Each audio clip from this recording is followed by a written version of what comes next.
Just back to the concentrations and supplications and why that we do supplicate, we make dua and things don't happen. It's been said here to supplication there is manners and conditions. And the supplication cannot be effective without them. Same as there is rules and regulation how to perform a prayer. Prayer cannot be accepted without them.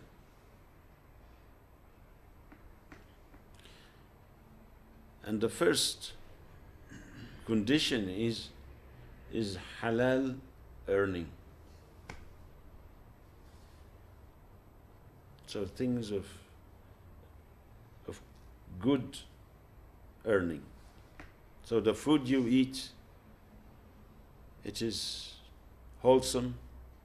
The money you earn is wholesome. And the Holy Prophet ﷺ, he said, the man, he travels and his dust all over him, his hair, all over the place, and his food is haram, is not wholesome, and his drink is not wholesome. Then he raises his hand and he say, "Oh, Ya Rab, Ya Rab." He said, how could dua be effective?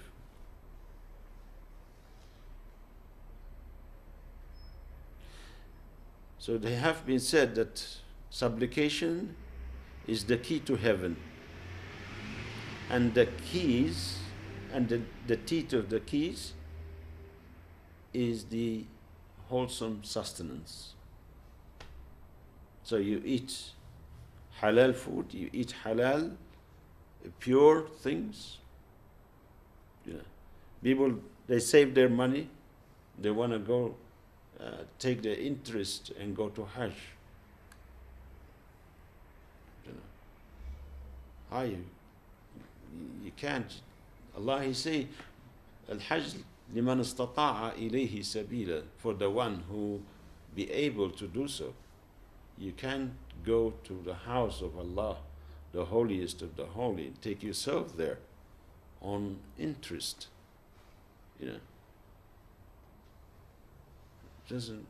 So you have to have good earning.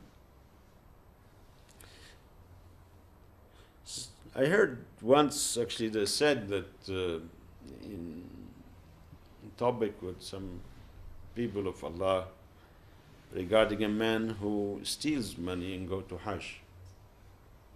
Is his pilgrimage accepted? They say yes. The pilgrimage, as if it has been performed accordingly, that is one thing. But stealing the money is another a crime he committed. So he will be punished for the stealing the money, but his Hajj will be accepted. Other, they said no. Inna Allah tayyib wa la yaqbalu illa tayyib. Allah is pure, only accept pure. He stole the money and he went on pilgrimage. He put the owner of that money is in difficulties and hardship, then his action is not acceptable, and he have to repay the owner of that money. It is just sometimes it is what you call splitting hairs. It's very simple. You want to go do a spiritual thing, it is better to do it in clean and with focus, with sincerity. I know quite a few people is actually, they work to, gardenings and doing mowing and whatnot and all this. And this money, they keep it aside for Hajj. And the other money, which they are not sure of, they pay bills and fines and all kind of things. And, do shopping, whatever. But it is always, things get a little bit confused. As we said, the Holy Prophet ﷺ, he spoke in regard to our cycle that even those who are not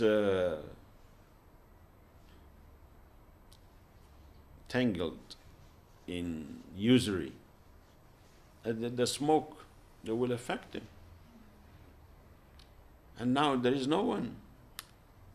You go to any country, it's all connected to one another. It's a globalization, they call it. We have heard of it, The globalizations. We are all in one Titanic now. All we need is a nice big ice. But it's amazing. It's Allah subhanahu wa ta'ala, the resilience of the human, it's unbelievable. It is very hard to capture. It is very, very difficult to understand and to capture the human resilience, how they're able to come over things. And this is a great gift of Allah subhanahu wa ta'ala. No.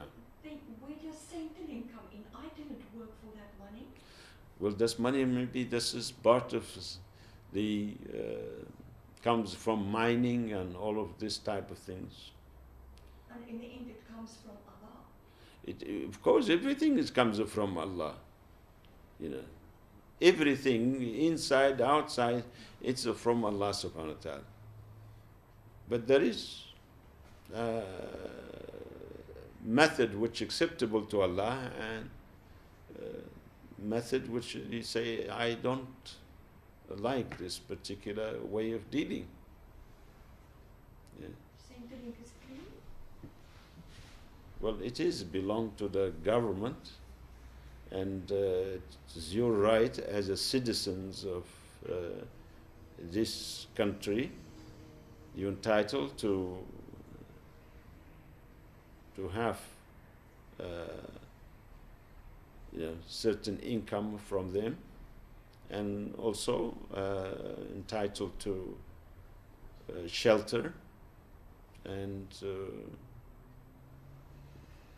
health care. This is your right. So they have to provide that for you.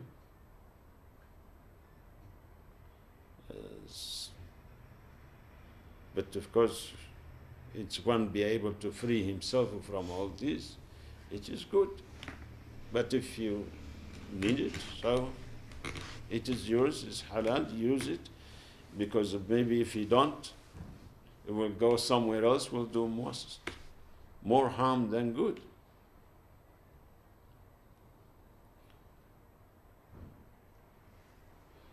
So what we spoke about, the focus and concentrations on remembrance of Allah. This comes with time and with practice, really. So even we talked about many times regarding if you're doing a prayer, even for a period of time, to open your eyes and to focus on where you are going to put your head. And when you recite the Quran, also recite with awareness and do things in such a way that you are conscious of all of your activities. So you don't put it on, fast gear. You do it in smoothly and beautifully. So someone watching you do it, he will know you are doing something very special. So you don't, it's like chickens. And so this is not, and this is will enhance. So you don't, later on, you could close your eyes if you want. There is no problem of closing your eyes. If you are doing your prayer at home and you are safe and all this. So open your eyes or close them. Which one is actually suits you most in regard to concentrations and focus, you could do that. But you must have what they call that when you prostrate, you put in your 7 bones, your feet, your knees, your hand and your forehead. Then you must have repose, rest. Momentarily, you could feel all of them. You don't touch and go before you Allah, sort of like you've been hit by a shotgun from the knee. So you really, you have to do it. Feel your hand on the ground and focus on that. Subhana Rabbi al-A'la.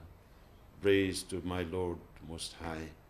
You say it with love and tender. It's like you are in prostration, so you should say it with that nice devotion. It's like you are seeing Allah subhanahu wa ta'ala. And when you get up, it's also nice and gentle, not sort of like, spring sort of be let loose, so nice and gently you get up. And especially if you are leading a prayer, then you must also take considerations of those who are behind you. So you pray, because maybe some people, they are slow, so they could catch up with you as well. And this is part of the of enhancing the salah. Because they say al-'ada, the 'ada meaning habits. If it become a habit, then it loses its value. So the habits is the destroyers of ibadah, of worshipping. So if it has become a habit, you just think because it is a habit, you're not conscious of it anymore. And this is where the sunnah of Holy Prophet ﷺ comes in, that each time he does something, he does it consciously. All of his activities actually to activate the aql, the intelligence, to become aware of all of its activities. So he doesn't do things